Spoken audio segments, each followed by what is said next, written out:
Good morning friends, welcome to my new blog from Nandini জীবনযাপন। এখন ভোরবেলা আমরা চলে এসেছি চামুন্ডি হিলসে। আমাদের রয়্যাল হেরিটেজ হোটেল থেকে বাই কার ঠিক 20 মিনিট লাগলো। এখানে আছে প্রসিদ্ধ চামুণ্ডেশ্বরী মন্দির। সমুদ্রপৃষ্ঠ থেকে 3489 ফুট উঁচুতে অবস্থিত এই মন্দির। মহীশূর থেকে 13 কিলোমিটার দূরে। চামুণ্ডেশ্বরী হলো মহিষাসুর মূর্তিনি। সেই যে গল্পটি আমরা মহিষাসুর মর্দিনে জানি, সেই অসুর বধ সেই চামুণ্ডী মন্দির। এটা উদ্দেশ্য করেই কর্ণাটক স্টেটে ফেমাস ফেস্টিভ্যাল দশেরা উদযাপিত হয়। নন্দী স্ট্যাচু আর লর্ড শিবার মূর্তি এখানকার প্রধান আকর্ষণ। এত সকালেও প্রচুর ভিড় আর লাইন দেখে আমি আর দিদি বাইরে অপেক্ষা করলাম। আর প্রথমা পুজো দেবার জন্য এগিয়ে গেল। প্রায় 2 ঘন্টা বাদে ফিরেও এলো পুজো না দিয়ে, কারণ সেটা সম্ভব ছিল না। এতটা লাইন। ওর ধারণা আমরা যদি পুজো দিতাম, মানে ও যদি পুজো দিত, দুপুর গড়িয়ে বিকেল হয়ে যেত। তাই সেই বাসনা মনের মধ্যে চেপে আমরা ফিরলাম হোটেলে।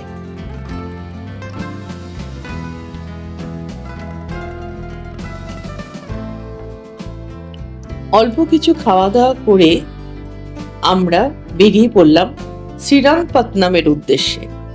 এটি কর্ণাটক রাজ্যের মান্ড্য জেলার একটি শহর। প্রাচীন মহীশূর রাজ্যের শাসক টিপু সুলতানের রাজধানী ছিল এই গ্রামে। এখানকার অন্যতম দর্শনীয় জায়গা হলো টিপু সুলতানের সামার প্যালেস। এই শহরটি ভগবান বিষ্ণুর এক রূপ শ্রী রঙ্গনাথ স্বামীর উদ্দেশ্যে নিবেদিত একটি অতি প্রাচীন মন্দিরের জন্য বিখ্যাত। শ্রীরঙ্গপত্তন একসময় মহীশূর রাজ্যের রাজধানীও ছিল। মনে করা হয় 1120 খ্রিস্টাব্দে হয়েসালা রাজ বিষ্ণুবর্ধনের ভাই উদয়াদিত্য শ্রীরঙ্গপত্তনের আদি শহরটি নির্মাণ করেন। যাই হোক, আমরা গিয়ে এলাম এবং অনলাইনে টিকিট কাটলাম। প্রচন্ড রোদ, বেশ লাইন। সেখানে দাঁড়িয়ে টিকিট কেটে আমরা দুর্গের ভিতরে প্রবেশ করলাম। 50 টাকা আমাদের টিকিট কস্ট। রিদির টিকিট লাগলো না, কারণ 12 বছরের নিচে টিকিটের প্রয়োজনই নেই। গেটের ভিতরে ঢুকে আবারও একটা প্রশস্ত জায়গা, বেশ গাছ দিয়ে সাজানো।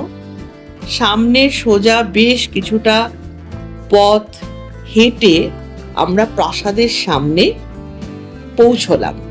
এই যে পথটা আমরা পৌঁছলাম, জাস্ট ঠিক যেন তাজমহলের কথা মনে পড়লো। তাজমহলে যাওয়ার সময় যেমন দুদিকে গাছ, বেশ সুন্দরভাবে কংক্রিটের কিছু সাজানো জিনিস, আর মাঝখান দিয়ে হেঁটে চলে যাওয়া, ঠিক একই রকম রাস্তা অনেকটা।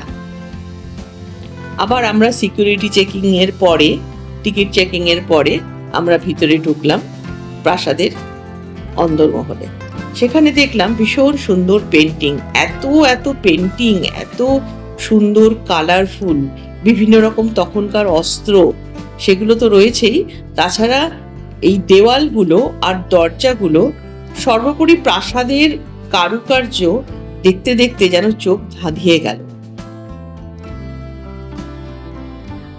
এত অপূর্ব, এত কালারফুল পেন্টিং।